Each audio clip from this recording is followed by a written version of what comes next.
Exercise 6.3 का question number 13 है। इसमें कह रहा है D is a point on the side B C. B C, देखो ये बी सी जो है ये साइड है, इस पे एक डी कोई पॉइंट है, ठीक है। फिगर नहीं था इसमें, बनाना पड़ता है आपको, क्वेश्चन देख करके आप खुद से बना लोगे। Side B C of a triangle A B C एक कोई ट्रायंगल है जिसमें बी सी साइड पे एक डी कोई पॉइंट है, ठीक है। Such that angle A D C, इसमें गिवन है A D C, angle A D C, ये वाला एंगल, ये वाला जो एंगल है ये इक्वल है एंगल बी ए सी का, एंगल बी ए सी का, ये कंप्लीट एंगल का, ठीक है। ये जो एंगल है इस कंप्लीट एंगल के इक्वल है, ऐसा गिवन है। तो सो दैट आपको करना है सी ए का square equal to C B into C D, ठीक है। ये चीज़ें आपको शो करना है। ये तो बहुत ईजी सा कॉन्सेप्ट है ये भी। देखो इसमें गिवन लिख दिया मैंने ए डी सी, वही है A D C equal to B A C, जो दिया हुआ है वही लिखा है मैंने। सो दैट सी ए का square equal to C B into C D, आपको ये चीज़ें शो करना है। उसके बाद देखो अब आपको ये देखना है इसमें जो सी ए, देखो सी ए कौन सा एंगल है, सी ए और सी ए ये साइड है, मतलब ये दोनों कॉमन साइड है। तो ये सी ए का तो एक साइड तो ये हो गया है ना, एक साइड। आप कौन से दो ट्रायंगल को आपको सिमिलर करते हैं ना वो देखने हैं। उसके बाद है सी बी, तो सी बी तो ये वाला साइड हो गया, ठीक है। इन दोनों आप एक बार सी ए ले लो, एक बार सी बी लो, तो इन दोनों साइड मिला करके ये कंप्लीट ट्रायंगल हो गया, यानी कि triangle A B C, in triangle A B C and. अब देखो दूसरा ट्रायंगल कौन सा होगा, अब सी डी है, तो सी डी एक लाइन तो ये है, सी ए है, सी ए दो बार है तो दो बार कॉमन हो गया, और सी डी ये हो गया दो बार, यानी कि इससे बनने वाला ये वाला ट्रायंगल है।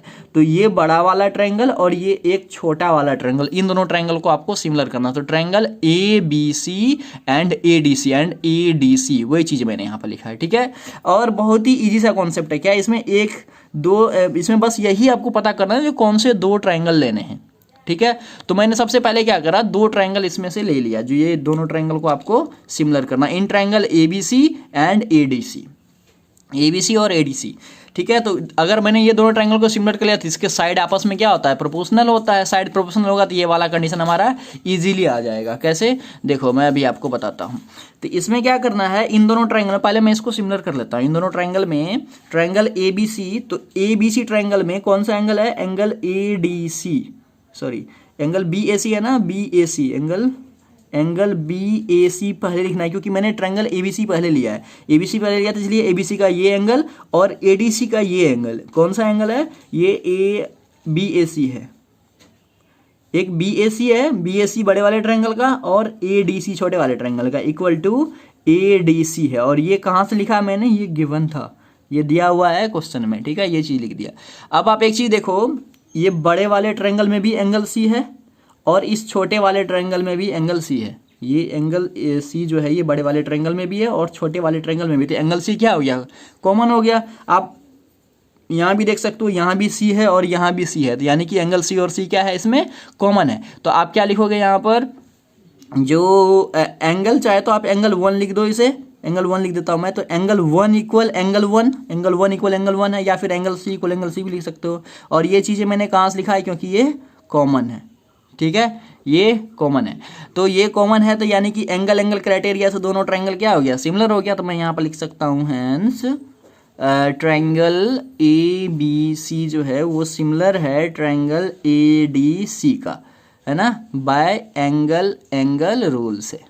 अब दोनों देखो, अब यहाँ पर तो दोनों सिमिलर हो गया। अब क्या करना है, अब आप इसको कैसे लाओगे, सी ए का स्क्वायर, देखो अब आप कैसे लाओगे, ये सी ए का square equal to C B into C D. मैं क्या करता हूँ, इसको थोड़ा सा सॉल्व कर देता हूँ, आपको इजी हो जाएगा समझने में। कैसे, देखो आप सी ए को क्या लिख सकते हो, सी ए इंटू सी ए लिख सकते हो, इक्वल टू ये आ जाएगा C B into C D लिख सकते हो। अब आपको क्या करना है, देखो ये जो सी ए दो बार है, यानी कि एक सी ए इधर आएगा, यानी कि आप इसको कैसे लिख सकते हो, सी ए इक्वल सी ए, देखो सी ए बाय सी बी लिख सकते हो आप, equal to C D by C A लिख सकते हो ना। मैंने इसी एक्सप्रेशन को लिखा है, इसी एक्सप्रेशन को मैंने ऐसे लिखा है। क्यों, क्योंकि देखो आप अगर इसे क्रॉस मल्टीप्लाई करोगे तो सी ए इंटू सी ए, यानी कि ये हो गया सी ए, और C B into C D हो जाएगा, यही चीज़ है। तो मैंने इसी को इस फॉर्म में लिखा, और ये क्यों लिखा है, ताकि आपको यहाँ लिखने में ईजी रहेगा, है ना, यहाँ पर लिखने में आसानी होगा, इसलिए मैंने इस फॉर्म में लिखा है। मैंने जस्ट इसका क्या करा, यहाँ पर थोड़ा सा सॉल्व कर दिया ताकि आपको ये चीज़ें इजीली यहाँ पर समझ में आएगा। तो आपको ये चीज़ें लिखने में थोड़ी सी प्रॉब्लम होती है यहाँ पर, ठीक है, क्योंकि देखो मैंने क्या करा है, इन दोनों ये बड़े वाले ट्रायंगल और इस छोटे वाले ट्रायंगल को मैंने सिमिलर कर दिया है।